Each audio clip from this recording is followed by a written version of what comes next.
seperti Bapa mengasihi anaknya, demikianlah Allahku mengasihiku.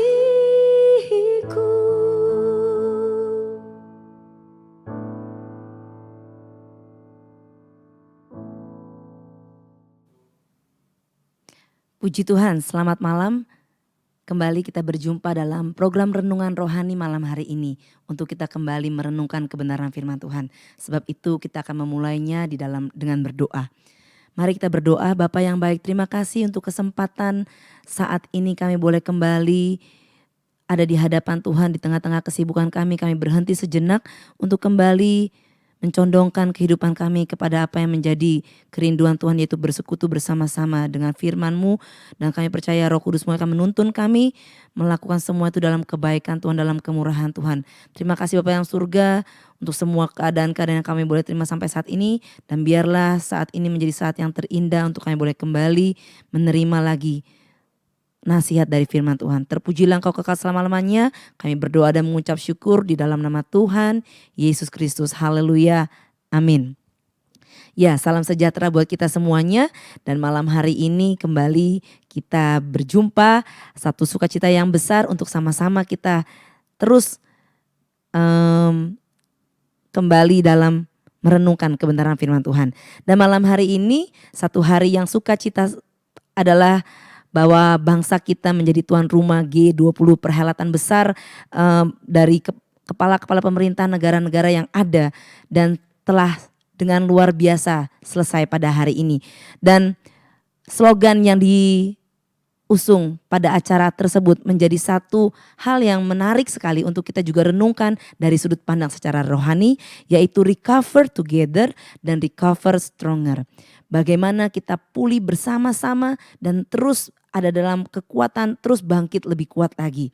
Puji Tuhan, sebab itu dalam kebersamaan ini sesuatu yang luar biasa Tuhan sediakan. Dalam kebersamaan ada berkat yang Tuhan sediakan. Dan renungan malam hari ini saya ambil di dalam Filipi pasal yang kedua. Kitab Filipi, surat Filipi pasal yang kedua. Satu surat yang dituliskan oleh Rasul Paulus menjadi renungan kita malam hari ini tentang bagaimana ada nasihat supaya bersatu together dan merendahkan diri seperti Kristus. Filipi 2 ayat yang 1 sampai yang ke-11 kita akan baca ayat-ayat ini. Demikianlah firman Tuhan.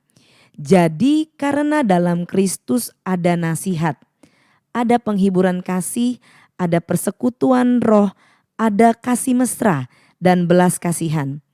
Karena itu sempurnakanlah sukacitaku dengan ini. Hendaklah kamu sehati, sepikir dalam satu kasih, satu jiwa, satu tujuan, dengan tidak mencari kepentingan sendiri atau puji-pujian yang sia-sia. Sebaliknya, hendaklah dengan rendah hati yang seorang menganggap yang lain lebih utama daripada dirinya sendiri. Dan janganlah tiap-tiap orang hanya memperhatikan kepentingannya sendiri, tetapi kepentingan orang lain juga. Hendaklah kamu dalam hidupmu bersama menaruh pikiran dan perasaan yang terdapat juga dalam Kristus Yesus, yang walaupun dalam rupa Allah tidak menganggap kesetaraan dengan Allah itu sebagai milik yang harus dipertahankan, melainkan telah mengosongkan dirinya sendiri dan mengambil rupa seorang hamba dan menjadi sama dengan manusia. Dan dalam keadaan sebagai manusia, ia telah merendahkan dirinya dan taat sampai mati, bahkan sampai mati di kayu salib. Itulah sebabnya Allah sangat meninggikan dia dan mengaruniakan kepadanya nama di atas segala nama, supaya dalam nama Yesus bertekuk lutut segala yang ada di langit dan yang ada di atas bumi dan yang ada di bawah bumi. Dan segala lidah mengaku Yesus Kristus adalah Tuhan bagi kemuliaan Allah Bapa. Haleluya. Ayat-ayat ini, surat ini dituliskan untuk kita sama-sama mengenal bagaimana keadaan kita bersama orang-orang percaya perlu memiliki satu kasih, satu jiwa, satu tujuan. Di dalam semuanya itu, dalam kebersamaan ini, dalam kesatuan ini, dalam hidup bersama ini, inilah yang perlu kita utamakan, kedepankan. Hati dan pikiran Kristus, perasaan, pikiran dan perasaan Yesus. Semua ayat-ayatnya telah kita baca. Dan dari judul Recover Together, Recover Stronger, kita memperhatikan apa sih sebenarnya yang perlu terjadi hari-hari ini.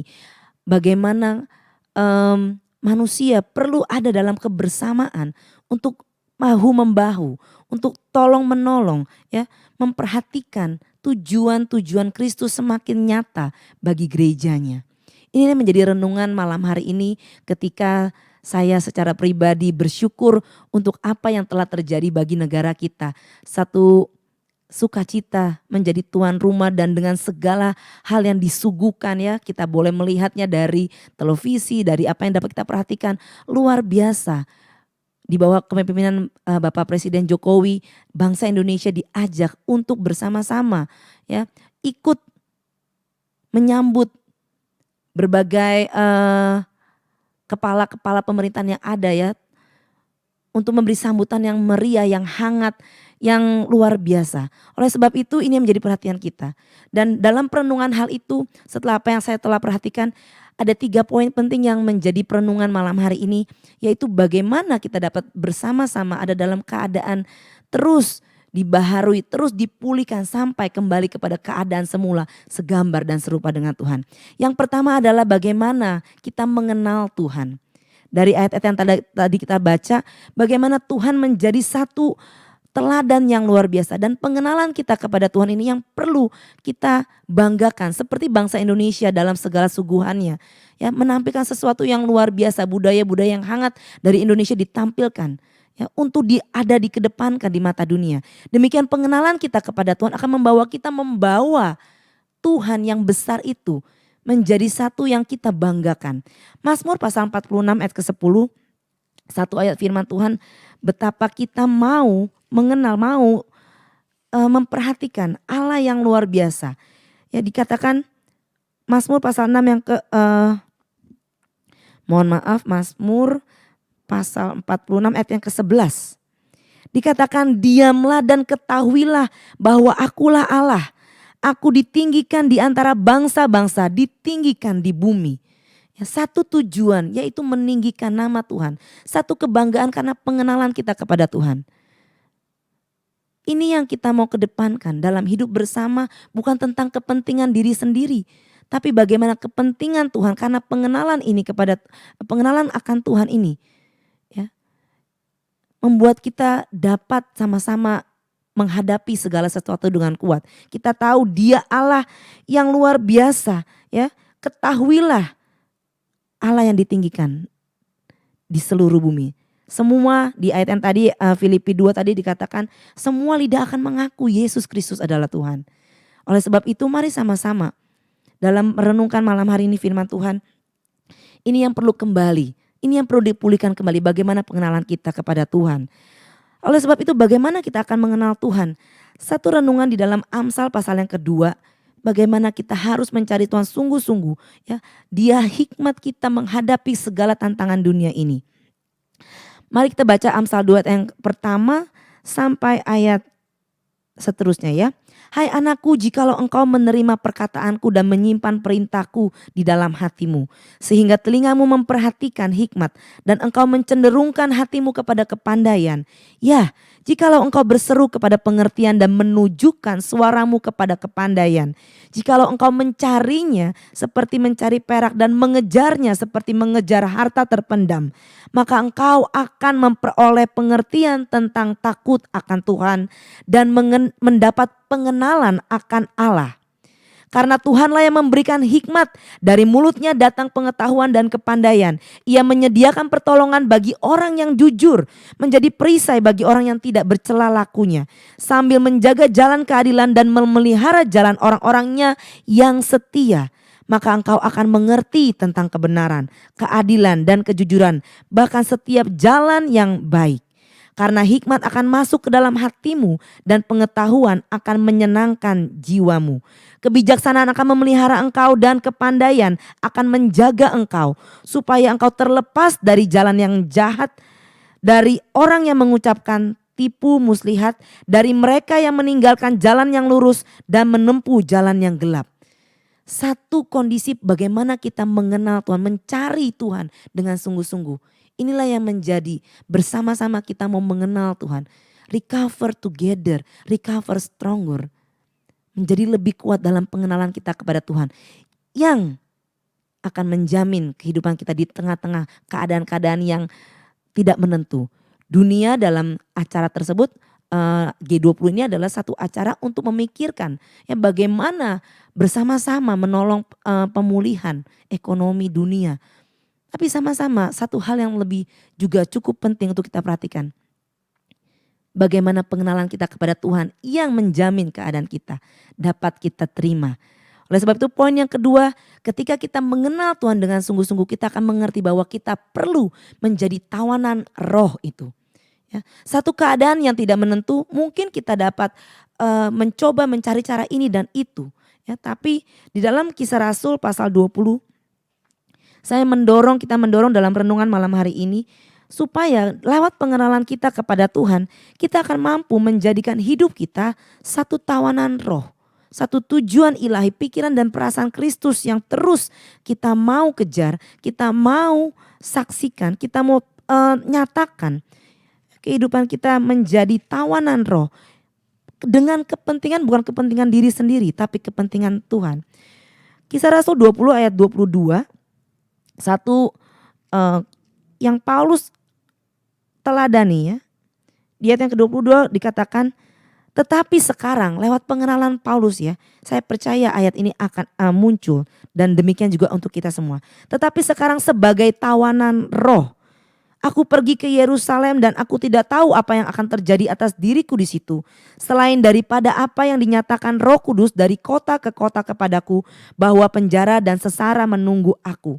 Tetapi aku tidak menghiraukan nyawaku sedikit pun, asal saja aku dapat mencapai garis akhir dan menyelesaikan pelayanan yang ditugaskan oleh Tuhan Yesus kepadaku untuk memberi kesaksian tentang Injil kasih karunia Allah.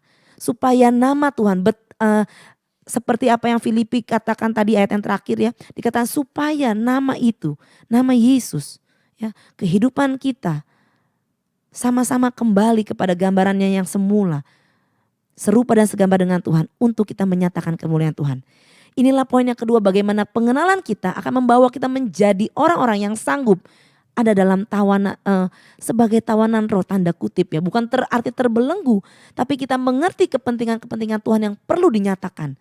Supaya kita boleh kuat bersama-sama. Supaya kita boleh bangkit bersama-sama.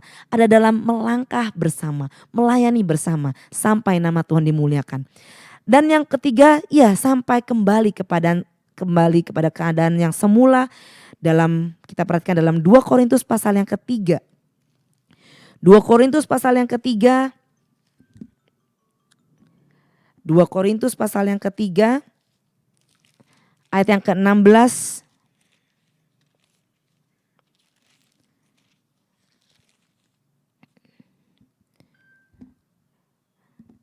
Saya bacakan, tetapi apabila hati orang berbalik ya, pulih kembali kepada Tuhan, berbalik kepada Tuhan, maka selubung yang menghalangi ya, akan diambil daripadanya. Sebab Tuhan adalah roh dan di mana ada roh Allah, di situ ada kemerdekaan. Dan kita semua akan mencerminkan kemuliaan Tuhan dengan muka yang tidak berselubung. Dan karena kemuliaan itu datangnya dari Tuhan yang adalah roh, maka kita diubah menjadi serupa dengan gambarannya dalam kemuliaan yang semakin membesar. Satu kemuliaan gereja, kemuliaan Tuhan yang tercermin dari gereja Tuhan dipulihkan. Gereja Tuhan lebih kuat untuk menyatakan sama-sama dewasa, sama-sama dalam keadaan yang kuat. Yang menyatakan kemuliaan Tuhan. Lepas dari keadaan-keadaan yang akan terjadi, tapi kita bersama-sama dipulihkan pengenalan kita, menjadikan kita orang-orang yang kuat untuk mengikuti kehendak Tuhan. Puji Tuhan, biarlah renungan malam hari ini membuat kita sama-sama ya, bersatu hati terus menyatakan apa yang menjadi kehendak Tuhan. Pikiran dan perasaan Tuhan menjadi tujuan kita, satu tujuan, satu kasih kita untuk bersama-sama dalam pemulihan rohani dalam kebangkitan yang besar bagi Tuhan kita. Puji Tuhan, dimanapun kita berada, mari sama-sama nikmati kebaikan kemurahan Tuhan. Sebab itu inilah yang dapat kita renungkan malam hari ini, bersyukur dan kita sama-sama menutup renungan ini dengan berdoa. Bapa yang baik, terima kasih. Satu sukacita yang besar Kau berikan kepada kami lewat apa yang terjadi bagi bangsa kami. Satu slogan yang luar biasa, recovery, recover together, recover stronger. Satu keadaan di mana kami mau bersama-sama ada dalam pemulihan yang datang dari Tuhan juga. Terima kasih Bapa dalam surga, sebab itu kami berdoa menghadapi masa-masa di depan kami yang tidak kami ketahui. Biarlah kehidupan kami senantiasa terus mau dan mengenal Tuhan yang luar biasa, Tuhan yang hebat. Tuhan yang akan membawa kami ada dalam kemuliaan semakin membesar. Sekalipun ada begitu banyak tantangan, tapi kami menjadi orang-orang yang kuat di dalam Tuhan. Segala perkara dapat kami tanggung di dalam Tuhan yang memberi kami kekuatan. Terima kasih Bapa dalam surga, sebab itu biarlah umat-umat Tuhan bersama-sama dengan keluarga, dengan jemaat-jemaat Tuhan, dengan semua orang-orang percaya bersama-sama boleh mengalami pemulihan, boleh mengalami sama-sama kebangunan rohani Tuhan Yesus. Supaya kami boleh terus menjadi alat-alat untuk menyatakan kemuliaan bagi nama Tuhan. Ini doa hamba-Mu bagi setiap kami lagi Tuhan Yesus. Bagi bangsa dan negara kami, bagi gereja Tuhan, bagi kemuliaan nama Tuhan. Dan oleh sebab itu kami serahkan kehidupan kami dalam tangan Tuhan. Roh, jiwa dan tubuh kami ke dalam tangan Tuhan. Biarlah terjadi dalam kehidupan kami sesuai dengan kehendak Tuhan. Di dalam nama Tuhan Yesus Kristus, Kau yang memberkati keluarga kami, pendidikan kami, pekerjaan dan usaha kami, pelayanan pekerjaan Tuhan. Semua ada dalam kebaikan Tuhan. Dan terpujilah Engkau kekal selama-lamanya. Dan di dalam nama Tuhan Yesus Kristus kami berdoa, kami mengucap syukur untuk setiap kebaikan Tuhan. Haleluya, haleluya, amin. Puji Tuhan, selamat malam, Tuhan Yesus memberkati.